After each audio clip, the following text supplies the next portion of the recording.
From More Radio. Mr. President, allow me to just ask a follow-up question on what my colleague has asked. You say that you consulted from different political formation. From what we have as a people, the people who are on the streets did not have T-shirts printed with political parties, identification. Neither did they carry banners that had colors of representation of a political party. So in your broad-based government, as you have said, you've consulted and you've also had people from ODM working with you. Where is the interest of the people being featured in your broad-based government, as they are the ones who prompted us to have this change that we are having right now? Now, to my question, I want us to just take time back, from the inception of the Kenya Kwanza government. When you took the oath of office, you promised to protect the Constitution of Kenya and ensure that the justice system functions well. You protect the rule of law. When you were making your statement on Wednesday, if I'm not wrong, you told us about amendments of some few clauses of the Constitution, including Public Finance Management Act. You also talked about witness, something to do with that. That is an act of in the Constitution of Kenya. But the populace has this question. Why would we talk about amendments? Why? Those very clauses that we have in the Constitution are not being respected. Like, I'll give you an example. Extrajudicial killings that we have seen, not unless we can be given files of crime for the people who died. And then also, on that, we had arbitrary arrests. We also have forced disappearances, not unless also the government can explain to the people where these people are, or maybe if you have the information on that. Also, other things is that media rights and freedom, from media censorship and also being granted the opportunity to have the information needed to be given to the public.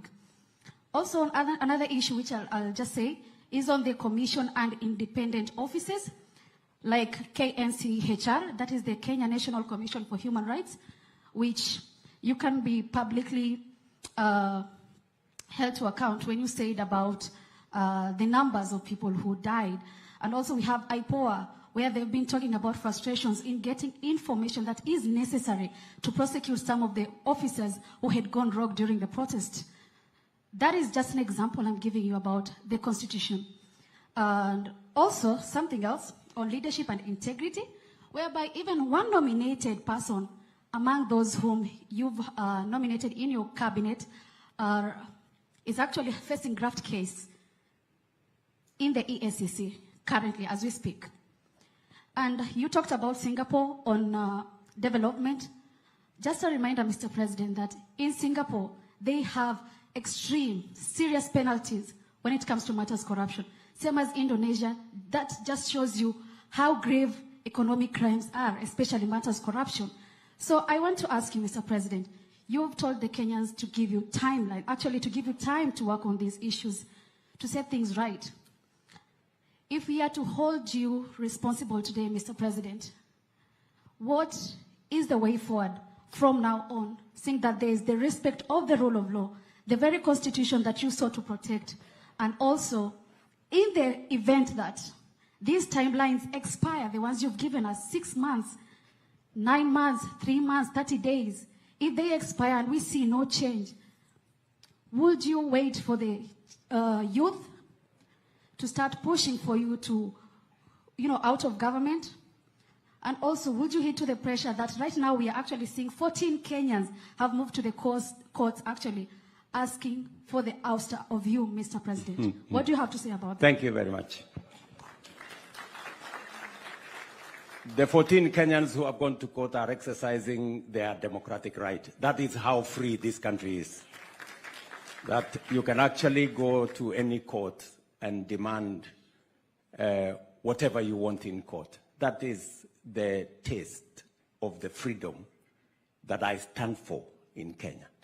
And I want to promise you that those Kenyans who have gone to court for whatever reason, they are free to do it, and the courts are free to make whatever decision that is constitutional. You have asked me, I think, 10 questions. Let me try and answer some of them. Number one, you have asked me, the people who went to the streets, they did not carry the color of any political party. That is correct. But remember, they carried the flag of Kenya. And that is why I'm saying, let us put the interest of the people of Kenya first. That is why I am saying this broad-based government must be a government that must do, at the very least, 3 things. And I stated them in my address to the nation. Number one is the subject of integrity, which you have spoken very clearly about, dealing with the challenge of corruption. I have made very specific interventions. I have suggested very specific interventions on how to deal with the challenge of corruption. I have said we must change the Evidence Act so that corruption cases doesn't take 5, 10 years. That is what happens today, that we should be able to conclude corruption cases in 6 months. I will be making the proposal to Parliament. I hope Parliament agrees with me so that we can deal with the challenge and monster of corruption firmly and decisively. Number two, I have given my undertaking to the judiciary. In fact, I had an engagement with the Chief Justice a few days ago on my support, on my administration's support for the judiciary. It is demonstrable. When I came into office, I made sure that the judiciary has sufficient resources to be able to discharge their mandate, to be able to deal with corruption cases, to be able to deal with all the other cases. In fact, I am the president that has sworn in the highest number of judges in the shortest time in Kenya to facilitate the judiciary to be able to discharge their mandate. Because it is said, justice denied is justice, justice delayed is justice denied.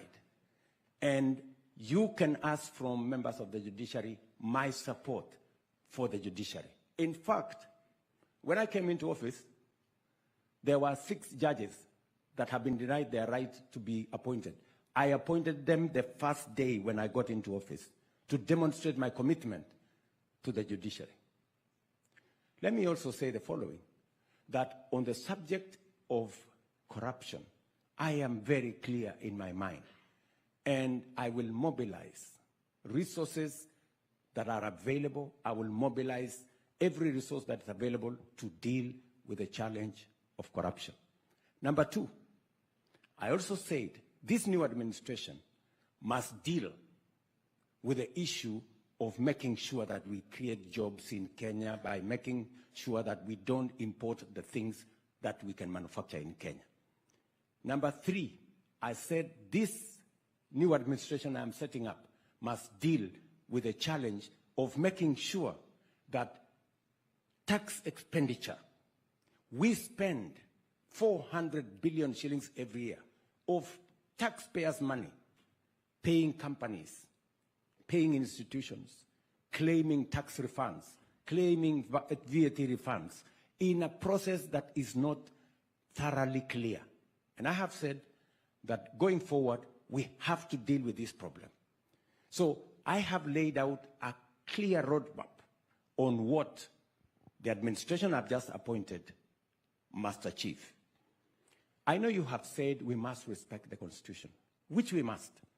And I gave my undertaking to the country that there will be no disappearance of Kenyans. I gave that undertaking. There will be no Kenyans in Rivayala. There will be no Kenyans in Tana River. There was a time we had 30-something bodies of Kenyans in rivers. That will never happen under my watch. And I have said this with clarity. If there is any Kenyan who has disappeared, I want people to step forward and say, Kenyan so-and-so has disappeared.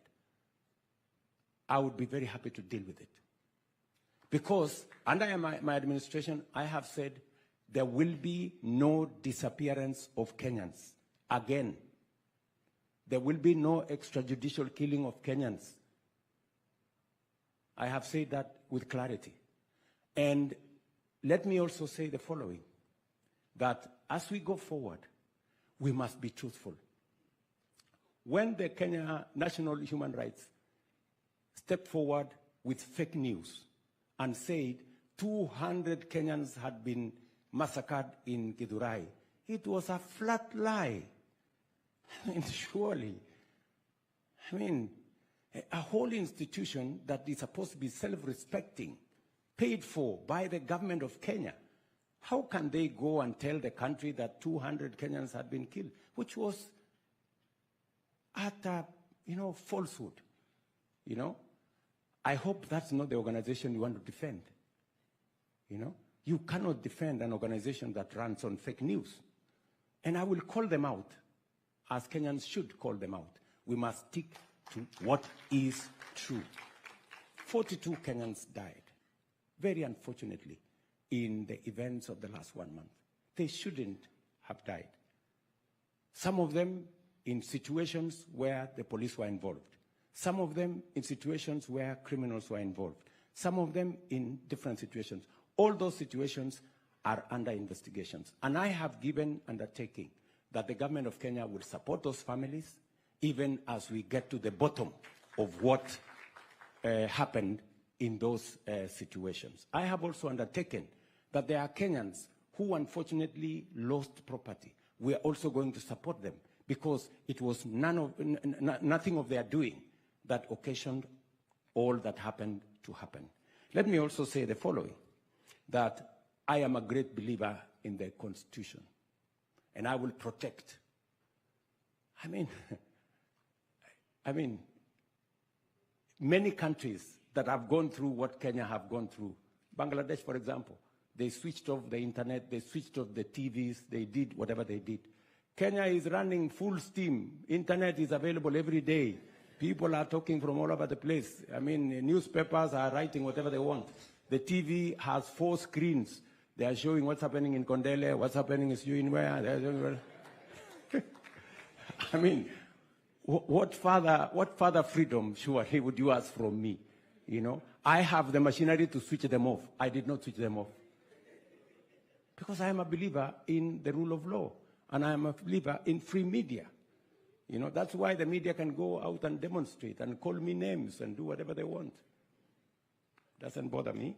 But that is what freedom is about. That's what democracy is about.